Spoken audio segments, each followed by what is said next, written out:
Good. Yep. Hey everybody, I'm Stephanie. I'm an alcoholic.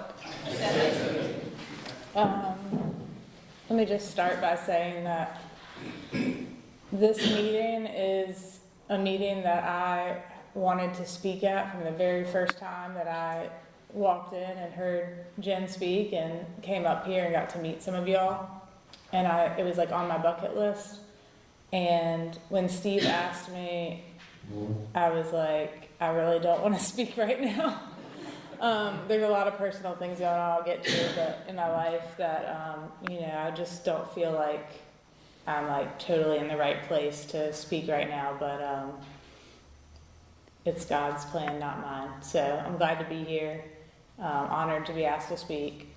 And I do have a sobriety date. So my sobriety date is August 1st, 2019. And I have a home group that's in Cary, North Carolina. There's a solution. We meet on Tuesdays and Thursdays at 7 p.m. We have a beginners meeting on Tuesdays. And then on Thursdays, we read literature and have literature-based discussions of the 12 steps or 12 traditions. And we welcome you if you're ever in the Cary area and you want to come to a good meeting, Third Legacy meeting. It's a good group. And I also do have a sponsor, thank God. And I've had a few, I'll get to that. And I am available to sponsor other women. So if you know anyone that's looking for a sponsor, please connect me. I'd love to sponsor someone else right now. So I'm going to tell you in a general way what I was like, what happened, and what I'm like today. And I'll try to keep the what I was like pretty short because I think that for myself, I can relate to everybody in this room in some way, shape, or another in how I used to drink, or the ways that I drank, or the things that I did or said or acted. But for me, I do feel like from birth I was an alcoholic. I didn't think that for a very long time, but looking back, there wasn't like one event that happened that I can like pinpoint and say like, that's where I crossed the line. The tendencies and the characteristics of an alcoholic, which are described on page 62 of the big book, that selfishness, self-centeredness, that is the type of person that I was from as far back as I can remember. And as any good alcoholic, I do have a very vivid memory of younger years in my life, and they all relate to not getting my way and how I felt about it. So that really goes back to when I was about 4 or 5 years old. My parents, I grew up in Wilmington, North Carolina. My parents, we had moved down to Georgia for a few years, and I'd started preschool and made a few friends, as you do in preschool. And my parents were telling me at 4 years old, 5 years old, that we were going to be moving back to Wilmington. And I didn't want to do that, and I told them that. And a few months later, we're packing our things and we're moving back to Wilmington, and I remember that because it was that vivid memory of me not getting my way and me not being happy about it, and feeling like my parents were just punishing me or I had done something wrong to deserve this, and I was never going to make any other friends ever again, and I was never going to see my friends ever again because I can't drive. I'm 4 or 5 years old. So all of these things are going on in my brain at a young age. There's no alcohol involved in my life at that age. And that's kind of how my life continued. Things would happen. My parents are still married today. I have 2 sisters as well. My family was like fairly normal. Like I don't think they're still married. Like we didn't have like any weird things happen in childhood. My sisters are like fairly close in age, and I'm a lot older than them, so they're 6 and 8 years younger than me. And that fact alone gave me the excuse to very much separate myself from them and from my family. And so a lot of my childhood, I guess all my childhood, and even into adulthood until I got sober, and sadly enough was sober for a few years, I felt very apart from my family. And you know, it was about 2 years sober that I'm standing in my parents' kitchen, and my family's asking me to come play a game in the other room. And I had this like realization that like they've been inviting me into their lives my whole life. And I've been saying, no, I don't want to play that game, or no, I don't want to be a part of this. And thinking that they were pushing me away, and really I was pushing them away. But being the oldest and being a few years younger than my other siblings, I really took on that independent role in the family. And so growing up, once I got a job at 15, like it was kind of just, that was me being able to like do my own thing. I got some money, and I started to fall in love with that feeling of having money and being able to do what I wanted with that money. And I started to hang out with people that had cars and had access to alcohol and were going to parties and seemed popular and all that kind of thing. And that was important to me in high school. I was really lucky to have good grades. And I say lucky because I didn't work for it. It wasn't like when people say you're lucky and you worked really hard for it and they didn't see that. I really just got good grades, and I don't know how. I didn't work for it. I didn't study. And I'm not saying that to brag. It was actually pretty unfortunate because I used that to justify the decisions that I would make to get what I wanted, to manipulate my parents, you know. If I got in trouble for going out to a party or sneaking out of the house, I would justify it with, well, you know, I have all A's this semester. Or I went to church with you on Sunday, so I can kind of do what I want on Saturday night. And I don't know if it was just because my parents were dealing with it for the first time, but for a while those excuses seemed to keep them kind of off my back. You know, they couldn't argue with that. You know, I did have good grades, and I was going to church with them and doing some things that they wanted me to do, enough that I would get away with, some of those consequences that I really should have gotten. High school, I got introduced to alcohol at some point. I don't remember my first drink. But what I remember about when I kind of started getting into that was right away I really enjoyed it and I wanted to continue it. And I did continue it from, Thursday to Sunday. I was going out every night drinking. And somehow I got in with a friend that was able to get into bars without an ID. So I was getting into bars without ID in Wilmington for a few years of high school, and that was a really fun time. I had a lot of fun. I don't remember a lot of it, but I had a lot of fun somehow, right? And I didn't have a lot of consequences other than just having to come up with like lie after lie to my parents because they were starting to kind of figure out that I wasn't at this person's house that night, or I wasn't actually going to class.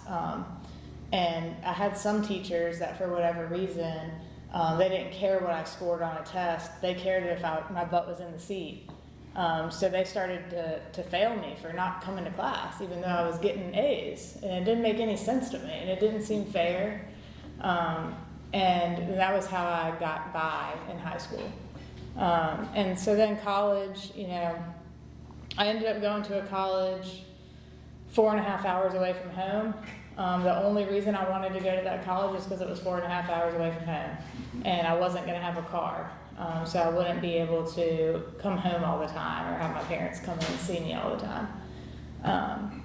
And I really enjoyed having that freedom, but very quickly, my alcoholism and like the way I wanted to drink, like I finally got to drink the way I wanted to drink without having to like come up with the lies. It got to the point where like I don't have to answer the phone when my mom calls, and I just didn't for months until I needed something, or until I was about to come home and I needed to coordinate a ride, or something like that.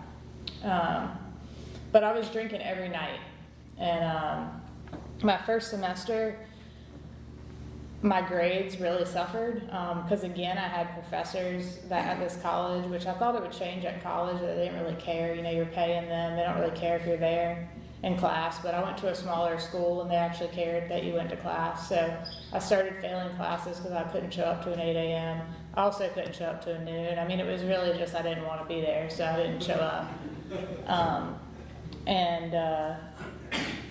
You know, I was on academic probation, and then the next semester comes, and that threat of academic probation of losing my opportunity at Freedom, right, was enough for me to get it together enough to then turn that around and get all A's the second semester and be president of whatever club I was in, you know. And that roller coaster of getting to like pretty bad spots and then picking myself back up, like that's the theme of my drinking. That's the general way that I drank. It was burn it to the ground, build it back up, burn it to the ground, build it back up, until I just couldn't do it anymore. And what that looked like for me is at 22 years old, I moved back home with my tail between my legs because I really didn't want to be back in my hometown. And I had a relationship I was on again, off again for about 3 or 4 years. And that was ending. And I moved back home and things were going to change this time, right? So this time I was actually going to stop drinking, and I did stop drinking for a few months. And for whatever reason, well, I'll tell you whatever reason. The reason was I achieved the goal that I wanted to achieve, which was move back to my hometown. I didn't really want to do that part. But this relationship that had just ended, I really wanted to get that revenge body and like lose weight and like make him regret his decision and all that. So I stopped drinking and I started working out.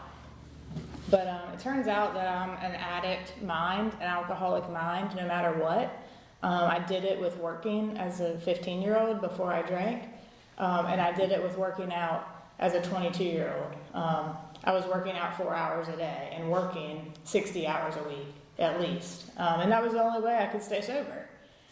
So once I got that revenge body back, you know, then I started drinking again a little bit on the weekends, you know, and then it crept into the week and so on and so forth. And within 2 months, I'd saved enough money from not drinking to buy a car, which was nice. And then within 2 months, I was drinking and driving again. And I had gotten that car and said, I'm not going to drink and drive. I'm going to always wear a seatbelt, and I'm not going to smoke in the car. And by the end of those 2 months, only one of those things was true. And it was the wearing the seatbelt. That was the only thing I could still do. You know, the drinking and driving, I was so good at it that I couldn't stop. And by good at it, it was just that I never got caught. And I had a lot of friends that had gotten caught. I had a lot of friends that had lost their license. And so I thought that I was good at it. That's what my ego told me. And on one particular night, I was driving on a road that I've driven thousands of times. You know, it was the road I went to high school on in my hometown. And, you know, I had a few drinks, but I was fine. Remember everything about that night. Didn't black out, which was kind of a bummer. But I was going to meet a guy, you know, and things were looking up. It was 3 a.m., so it was a good time to go meet a guy. And I glanced down at my phone, and next thing I know, I hear something hit my windshield. I don't see anything. And I just decided I need to go home and figure out what's going on. So I get home, call the cops, you know, they come out. And a few hours later, I'm being told that what I hit was a person, and it was a man named Michael Rankin, and he was 40 years old, and he did not survive. He was found dead on arrival when the ambulance got there, which was probably about 15 minutes after I'd hit him. And, you know, I heard the officer saying these words, and I knew that these consequences were possible, but I really did not understand how this was happening. And really, particularly, I didn't understand how it was happening to me. And that was my first thought when they told me that, was how is this happening to me? It wasn't, oh my gosh, I hope this man's family's okay, like, you know, all this kind of stuff. It was no concern of him. It was, why is this happening to me? And so, in the most basic way, that's how my drinking was. But that didn't get me sober, you know. It actually was a really big reason to continue drinking, because now I had this huge excuse, this huge thing that had happened to me and had made me different. And so when I started to attend Alcoholics Anonymous meetings, because my lawyer told me, you know, it might be a good idea for you to go to IOP. You're definitely not an alcoholic. You're 22 years old and things happen, but just go to IOP. And just go to AA meetings, you know, and I'd go, and I didn't hear anybody tell my story. You know, I heard people that had lost families and lost jobs and lost, you know, all this stuff, right? And it was all this stuff that I didn't have. So I was like, well, I didn't lose any of that. Well, I didn't have any of that stuff because of my drinking, you know. I had no husband, no prospects because of the way I drank. And because I chose other alcoholics to date that, you know, were equally as bad off as me. So, you know, I had no career, I had no college education because I had left out of fear that I wouldn't be able to make it in the real world. I just quit 6 months before graduating. And, you know, all these things. So it was just looking at all the differences. And about 15 months go by after July 19th, 2014, which is when I hit and killed Michael Rankin. And 15 months had gone by, and I'd continued drinking. I'd picked up a few other habits, a few other forms of alcohol. And the only reason I did any of that was because alcohol just wasn't working quick enough for me, you know. It wasn't going to get me out of prison, and it wasn't going to get me into the grave any quicker. So 15 months go by, and I finally, what I say at the time, had the courage to attempt to take my own life. And obviously I'm here. That was unsuccessful. And again, the first thought that I had waking up in the hospital with my parents there, that guy I'd been dating off and on for 4 years, his family there, all these people, doctors, they're all there concerned and scared. And my first thought is, what a failure I am. I can't even take my own life. Why is this happening to me again, right? Why am I waking up? Why do I have to be here? And so whenever I was asked if I would be interested in going to the psych ward for a few days, I jumped at that opportunity because I saw that opportunity as a way out of talking to all these people that were looking at me really concerned and really hurt. What I didn't see, which was great at the time, but what I didn't see was that it probably was not a voluntary choice, but I said yes, so therefore, in my mind, it was voluntary. So anyway, a few months go by, and I'm in a courtroom, and a miracle happened that day in the courtroom. And, you know, it was really my first experience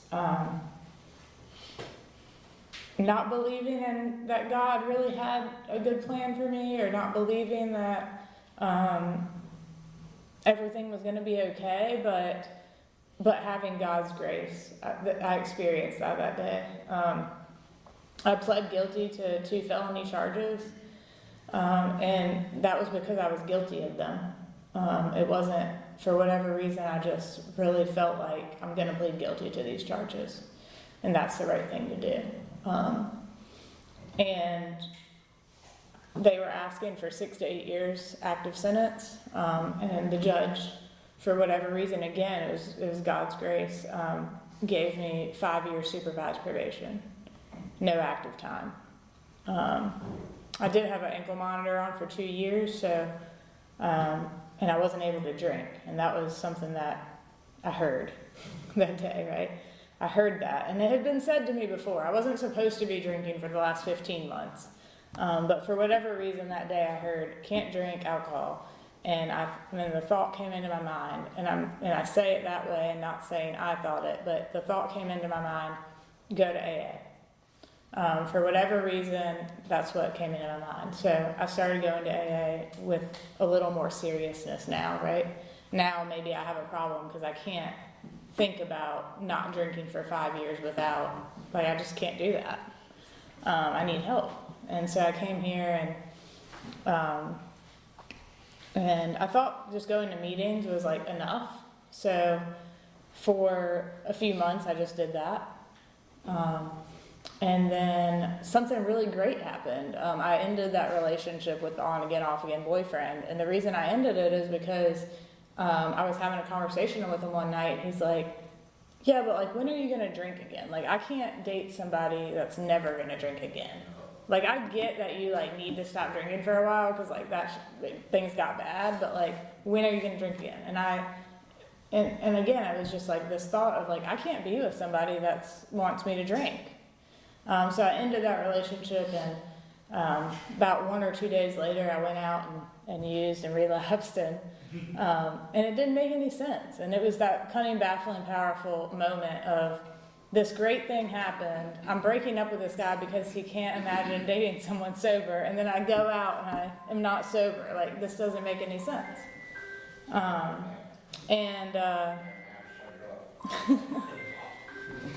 And it was, for the first time going to a meeting after that, I realized, or I heard, that I needed to get a sponsor. And I know that I'd been told that at every meeting, I'm sure. But the first lady that shared, I just went up to her after a meeting and was like, please sponsor me, I need a sponsor. And we worked some steps, and some time goes on, but I ended up getting a few different sponsors before really diving into the steps. And my third sponsor was a lady that Steve mentioned that I came up here to see speak a few years ago, and that lady was so scary to me. I was like so intimidated to ask her to be my sponsor, but her story resonated with me so much that I knew I had to ask her. And she said yes, of course. I didn't think that she'd say no, but and we worked together through the steps. And I had about 2.5 years sober when I had this thought that I really wanted to drink. And for whatever reason, it's not because anybody in AA told me. It's because of how my mind works, actually. It's because I'm an alcoholic. I thought that wanting to have a drink, and the thought of wanting to have a drink at 2.5 years sober was just like the worst possible thing. And I cannot tell anybody that. That is horrible. I mean, what can I possibly do to get this thought out of my head? And tell somebody was the last thing on the list. So what I did do is I started getting even more into service work. I was like getting more positions at the home group and in the young people's groups, and I was doing all the volunteering I could, and I was sponsoring people, and I was meeting with my sponsor, and I was doing what she said, kind of, and I was doing enough. I was doing enough to keep busy, to try to get this thought out of my head. And what I didn't do was ever tell anybody what that thought was. And so I don't even know how long, it was probably only a few weeks. I think it was a few months, but it might have been a few weeks go by. And I find myself with an opportunity to drink, and I drank. And waking up the next day, nothing bad happened. I wake up the next day and I have this thought of, should I tell somebody? Nope. Still can't tell anybody. So what did I do? I continued to go to Alcoholics Anonymous. I continued to meet with my sponsor. I continued to meet with my sponsee. I continued to do all the service work that I had been doing. And I thought, that was just a fluke. Like, I don't need to pick up a white chip for it. I don't need to tell anybody about it. It's not going to happen again. And a few months go by, and I still didn't drink, and then Super Bowl Sunday, and I just happened to drink that night. And this time, a few more things happened that weren't really great. I was in a relationship, and I cheated on that person, and blacked out that night, and woke up, didn't really know where I was. Like, these old patterns were, like, starting to happen again. But again, I'm like, well, I can't tell anybody about this. This isn't going to happen again, because now I actually had some consequences that sucked. So I'm not going to do it again. And so a few more months go by, and there were times where I started to maybe think maybe I should tell somebody, but it was this thought of like, well, now what do I do? Pick up a white chip? I mean, I have 30 days now. I have 60 days now. I have 90 days now, right? Like, do I just go pick a 90-day chip up? And that seemed all really too complicated, so the solution to that was just don't tell anybody and don't pick up any chips. Oh, but I did actually have a 3-year, what would have been my 3-year sober versary. I did pick up a chip for that one. So, yeah, I mean, that's the mind of an alcoholic. And at the time, it seemed totally like, that makes sense. It wasn't until I got caught drinking the 3rd time, and by the guy I was in a relationship now with a new guy, and he was in recovery, and he caught me, and he dragged me to a meeting, and I picked up a white chip begrudgingly. Didn't think, I didn't really want to be sober when I picked up that white chip, and that was August 1st, 2019. And my sponsor had me write out, like, backtrack. Like, okay, write out your last drink, then write out, like, what happened before that, like, backtrack. And I started to see, like, this is what insanity is. This is what alcoholic insanity is. How easily I could have just told somebody I had a thought of drinking. I could have shared it in a meeting. I could have told my sponsor. I could have told all my network that and what I had found out in coming back and picking up that white chip is that a lot of people have those thoughts at way more than 2 years sober. Even some of our founders had those thoughts at years sober while they were doing all the things. And it wasn't the thought that took me out, it was the fact that I didn't tell, it was that dishonesty.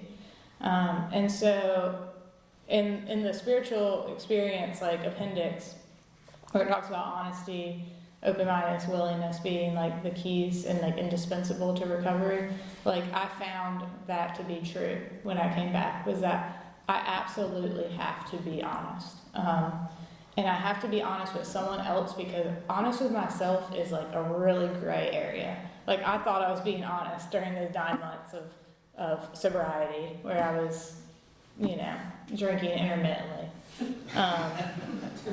And that was what honesty I thought was, and it really wasn't.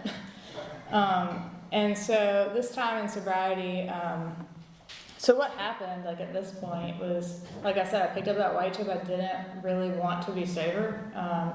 I really wanted to be in that relationship that I was in, though, and it seemed to be contingent on sobriety.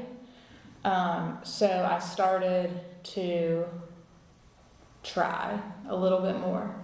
And again, I found out that honesty was really important for me. I needed to be honest. So I started off with like people asking, how are you doing after a meeting? How are things going? And I would just be honest. And the honest answer was like, not good. And it could just be that simple. Like sometimes people would say why, and I would maybe not even tell them. Like I didn't have to tell them. But that was like my opening the door to being willing to be honest. And 9 months of sobriety go by, and COVID had happened at that point, where things had shut down. Some crazy things had happened with school and work, and there was a lot of uncertainty. And then among all that, that relationship ended, and it ended on my end abruptly. I don't know if it was abruptly on his end, but I was very surprised. And what I realized going through that breakup was how much I had made someone my higher power. I had made that person my higher power. And I really got scared because I really did not know how I was going to stay sober without that relationship. And luckily I had a sponsor, and I lived with someone that was also in recovery and working a program that, again, that honesty came in big time, because I went to meetings. I went to a meeting the night that I got dumped, and I was crying the entire meeting. The ex was there, like it was just a whole thing. And people were asking me how I'm doing. I'm just like, I'm not good. But for whatever reason, I felt like I was gonna be okay eventually. And I just continued to like be honest about that pain and that suffering, and to continue to work the steps through it. And what was really great is that I had never worked the steps without being in a relationship up to that point. So doing an inventory and doing an ideals list and all of that kind of stuff, when I was not in a relationship, proved to be very helpful for me. Because what I found is that I have a tendency of, when I'm in a relationship and I'm doing an ideals list, that ideals list looks a lot like the person I'm dating, and it does not include any of the negative things that they might have. So yeah, that ideals list looked way different when I was not in a relationship. And it also was a challenge for me because once I made it, and I had ranked it all and all this stuff, the sponsor was like, okay, well, now you have to do all those things. Like, this is an ideals list for you in a relationship also. And so that was unexpected, but it really helped me to, look for someone, like not hold somebody else to a higher standard than I was holding myself, I guess. And I started to make some amends, and, I want to talk about the amends process because it was a huge turning point for me. I know a lot of times I heard people would talk about the fourth and fifth step, and that was like something really scary to them, or whatever. It wasn't really super scary to me. Like 8 and 9 were scary to me, and mainly because that guy and his family, the victim that I hit, I was just like, how in the world do you make amends for that? And I don't really know if I still have an answer other than, number one, for me, I stay sober. But I have attempted to reach out to that family. I have attempted to, allow them closure as much as they want closure. But I also got to work on other amends. Like, my sponsor was like, it's not like, okay, that's a really big one, right? But like, there's all these other ones that you're like, I'm not even going to start because I can't do that one. And there's all these other ones that you really can do, and like, you need to do those. So focus on those. So I started with that. But the amends that were the most prolific to me were, are really embarrassing ones. So I was about 2 years sober this time around, and I was dog sitting for my sponsor, and my now husband was there with me. We had been dating for a few months, and I decided to tell him that I had a credit card opened in my sister's name that I had racked up about $8,000 on, and wasn't paying.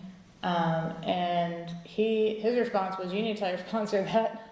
And thank God it was, because that was the right response. And so I told her, and she's like, okay, you need to make a plan on how you're going to pay this money back, and then go make amends to your sister and with that plan, and, ask if there's anything else you can do. And, like I knew would happen, I made that amends to my sister, and she was really just like, just pay it off, Like, she wasn't as mad as I figured she wouldn't be super mad. Because she's pretty chill, but that's probably also why I did it to her, because I knew I'd get off without like a lot of guilt. But the most guilt that I felt, was that I was 2 years sober, and I'm committing fraud. Oh, and I'm actively going to college at this point to be an accountant. So they would frown upon that. So that doesn't preclude me, right? Like making that amend was hard because the financial plan, at the time I was in college, I was working like college jobs. And I wasn't making a ton of money.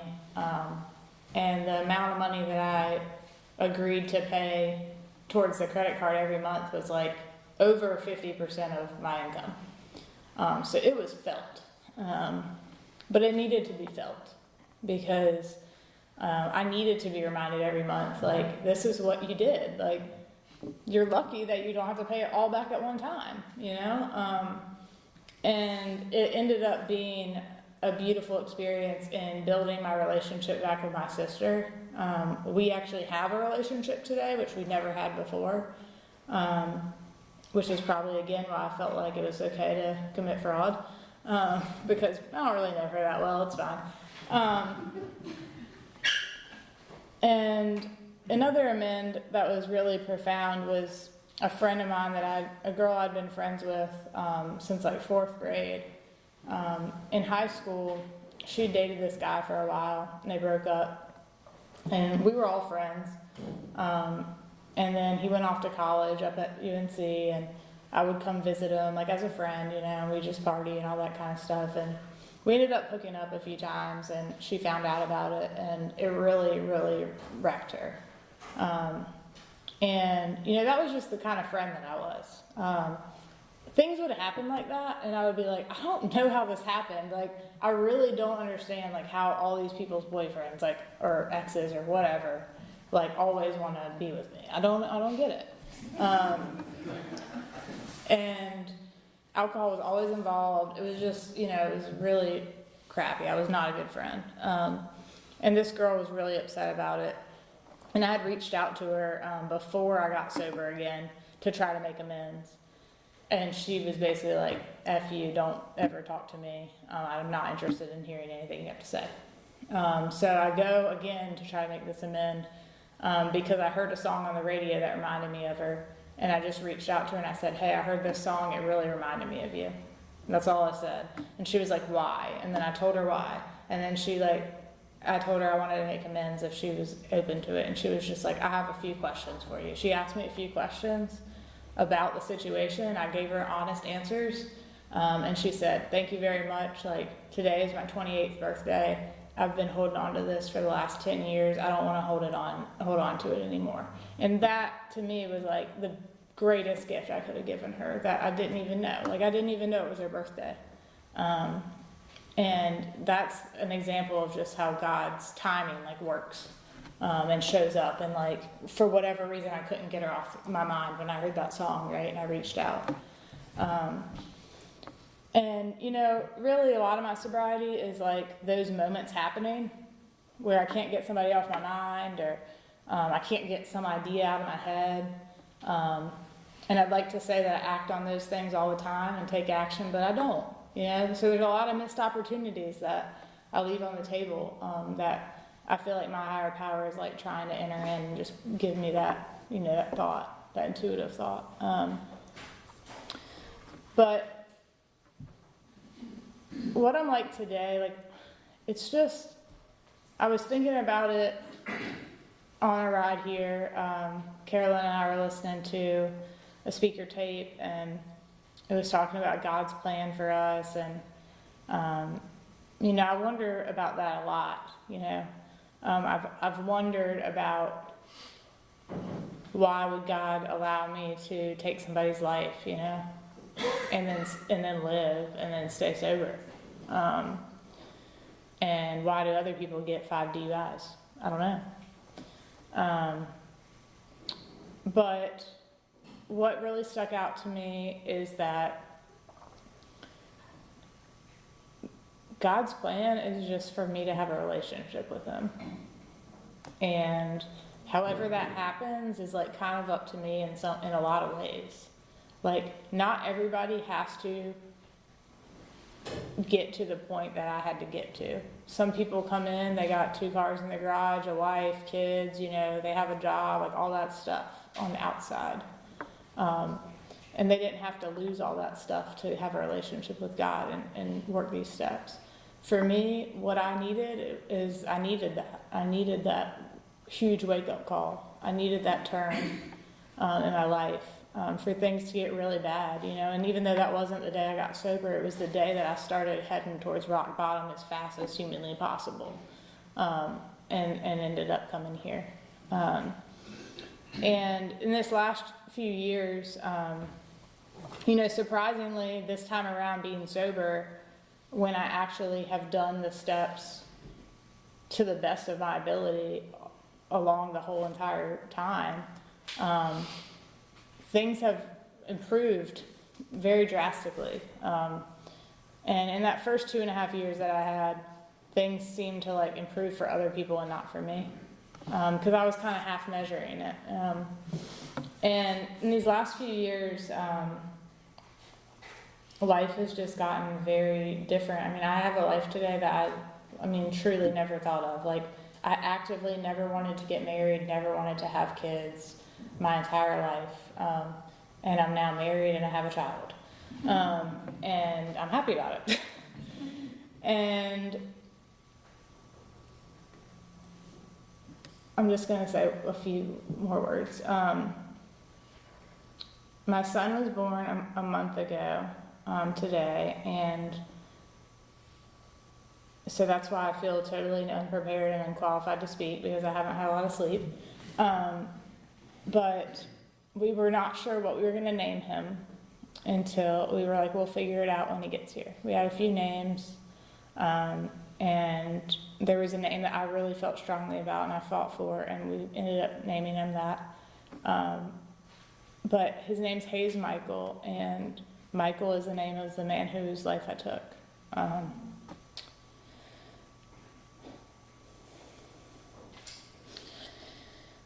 And the reason I chose that name is because, first of all, it means gift from God, which he is. But it also reminds me that I would not have him, I would not have my life, I would not have a relationship with God at all if it wasn't for that man. He truly sacrificed his life for me to have a life. And I wanted to honor him. And his family doesn't feel that way, doesn't feel that it's honoring him. And they had said some choice words to me on Facebook whenever I posted about his name. And my first thought was not, why is this happening to me? My first thought was, I feel so extremely sorry that they are living in that pain still. And I asked my sponsor to come into the hospital that night, and we said a prayer hoping that they would have healing. Because it's been over 10 years and they still feel that pain.